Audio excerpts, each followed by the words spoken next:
You are watching WPTV, award-winning college television. Welcome back to the desk. WP basketball seasons have concluded, and here to break everything down on the hardwood is Andrew Ballistreri, Andy Gavin, JJ Woodards, and Bijan Pulley. You know, guys, Pioneers season is over, the men's team, and it didn't go exactly how they wanted it to, but there's always some things to look back and say that you did well. And Andrew, we'll start with you. What was one area you think the Pioneers excelled at? I got to go with three-point shooting. You know, they shot 32% as a team, which doesn't sound amazing, but it was fifth in the NJAC. And they were also averaging about 7 threes made per game as a team. So that was also fifth in the NJAC. And, you know, also a guy that we've talked about plenty of times on this desk this year, Natali Valentin, he was second in three-point percentage in the NJAC at 41%.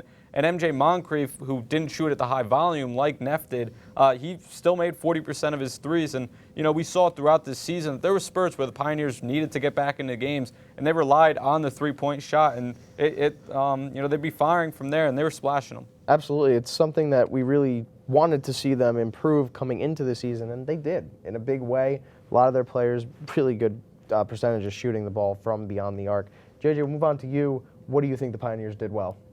They was able to really score a lot of points. I mean, they averaged a little over 72 points a game. I mean, when you watch the games, you never said, oh, they can't score. They always was able to score. Hopefully they can do that next year because you're always going to need that offense. Yeah, and I mean, a lot of the big scorers on that team are seniors, so they will be moving on. But ultimately, it's something that they can teach to the younger guys who can come up and be leaders next year. Andy, we'll move on to you. What do you think the Pioneers did well? I'm going to say creating fouls. Andre Wells found himself at his line almost 3-4 times a game. Sean Summers and Natali Valentin. And then another guy, Pat Monahan, taking a charge. I mean, yes, you could say he flopped, but hey, he got the charge. Hey. One thing I would say, though, they got to the line, but they never really converted at the line. So that's one improvement I would like to see. You got one thing done. Now go 100% with it. Absolutely, yeah. I mean, a lot of their guys, and you mentioned Andre Wells, really looking forward to seeing how he progresses in the next couple of years. He was really fun to watch on the court. But Bijan, close us out for this one. What do you think the Pioneers did well? I got to go with forcing turnovers. On the season, they forced their opponents to 15.9 turnovers per game.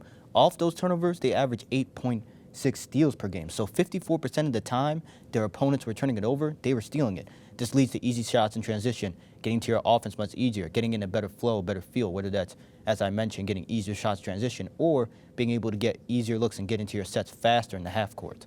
Yeah, absolutely. It's something that they did well, like you said. It's something that they really should pride themselves on. Their defense is always really top tier.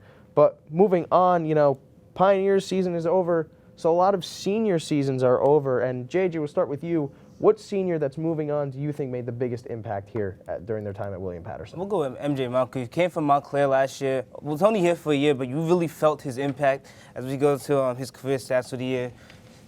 He played in 24 games this year. Averaged 11 points this year. Minutes played, he had played over 27 minutes and shot 51% from the field, which is really good. I mean, his first game here, he had 20 points, 8 rebounds, and 5 steals. You really felt his impact. Too bad it just didn't result in the season we wanted, but we really felt MJ's impact this year. Yeah, and you definitely heard it in the crowd, too. Bally and I were on the call for his debut, and that was a lot of fun to just hear the crowd really get behind this guy who just came in and right off the bench was instantly a fan favorite. But Andrew, we'll move on to you. What senior during their time here do you think made the biggest impact? I got to go with none other than Patrick Monahan. We'll take a look at the stats for Mr. Willie P at his time here as a Pioneer. In his 78 games played, at the total minutes mark, 631 minutes, 126 points, and he was 72% from the line. And listen, the stat sheet doesn't really show the true impact that this guy had on the team. He was the true glue of this team. He was a captain. He always was making sure his teammates, you know, had their heads up. They were playing their roles correctly and everything. And listen, you know, some might say he's the flop king. I call him the charge king. Back when me and Pat were in high school, this kid led the state in charges. He probably led the NJAC in charges in the last 4 years. And he really would make his impact every time he was on the court in the short time that he had. Yeah, really just a really gritty player. First guy in, last guy out kind of player. Just really does the job well. But Bijan, we'll move on to you. What senior do you think made the most impact here during their time at William Paterson? I mean, I got to go with Sean Summers. Whenever he played, it was always a sunny day. You know, just making an impact, and mainly that comes from his scoring. But he also did the other things, as you can see, you know, if you watch the games.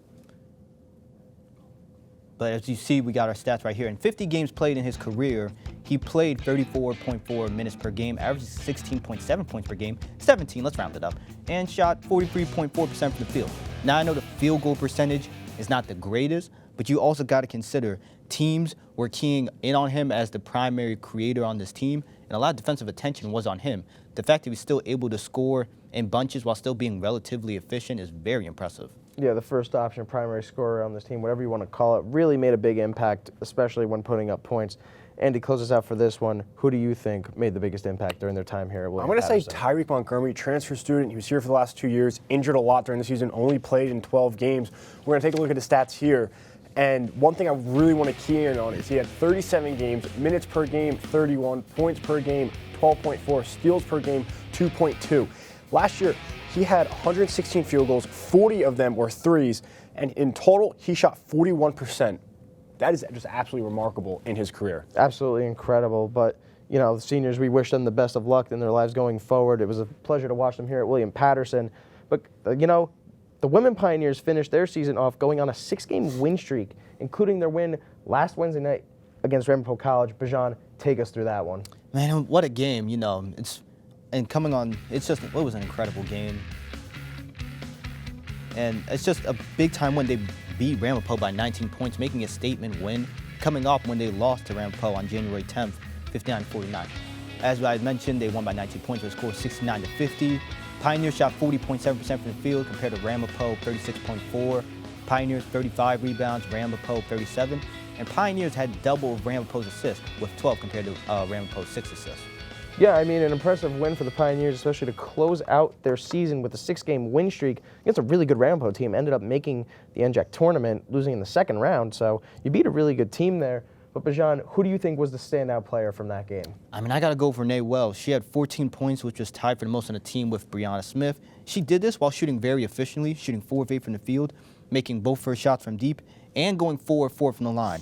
When you have a player getting into her spots that comfortably and shooting that effectively, it doesn't just help them individually get in their groove, it helps your whole team in the groove. Yeah, no, absolutely. You know, she was someone that last year burst onto the scene really quickly and continued to play very, very well this season. Andy, we'll move on to you. What player was your standout player from this year, or from this game? I'm going to say Patty Walsh. In those 6-game win streaks, she averaged 8 points, 8 rebounds, 4 assists. Her defense is just immaculate, and especially last week in Ramapo, she had a lot of points, and she really likes that corner mid-range jumper. She kept knocking them down all game. I'm really excited to see her for the next 2 years, as she's only just a sophomore. Absolutely. JJ, we'll move on to you. What player do you think stood out from that game? I'm going to go with Madison Chiera. She really had a great game. Was third in the team in scoring, had 10 points, 2 rebounds, 4 assists, 3 steals, played solid defense. Really is a shooter for the Pioneers, and I can't wait to see what she does next year. Yeah, I mean, there's not much more you can ask. Play defense, score the ball when it's given to you, or make an assist. I mean, and you do all that, you're going to end up with a win. But Bally closes out for this one. Who do you think was the standout player from that victory? I'm obviously going with Bree Smith. In her final game as a Pioneer, she dropped 14 points, 4 boards, and 3 steals. She splashed 3 threes in her final game wearing the Pioneer jersey. And overall, she had a good game.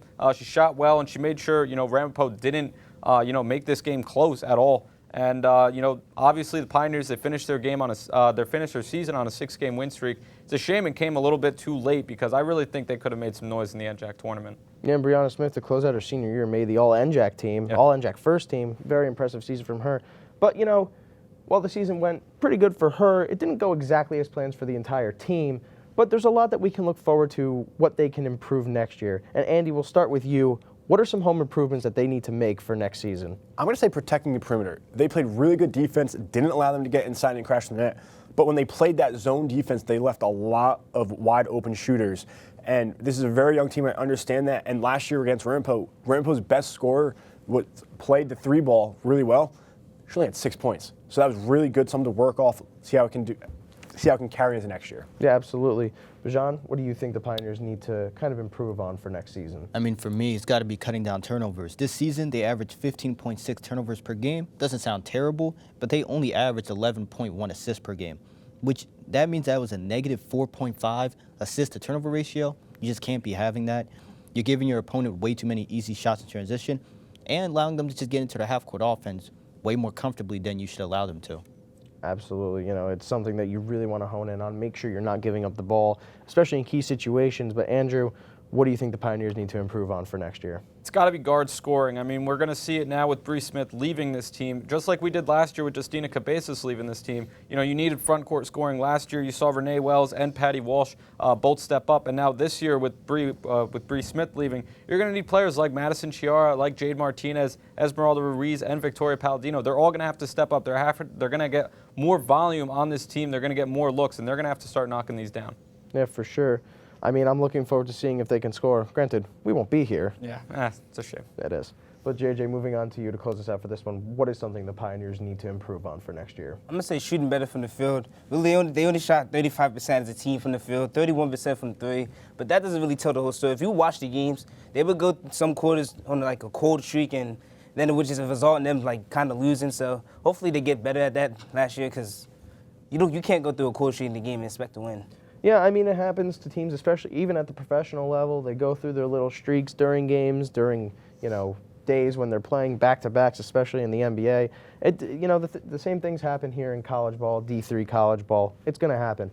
But as one William Paterson sport ends, a new one begins. It's William Paterson baseball, up next on Sports Desk.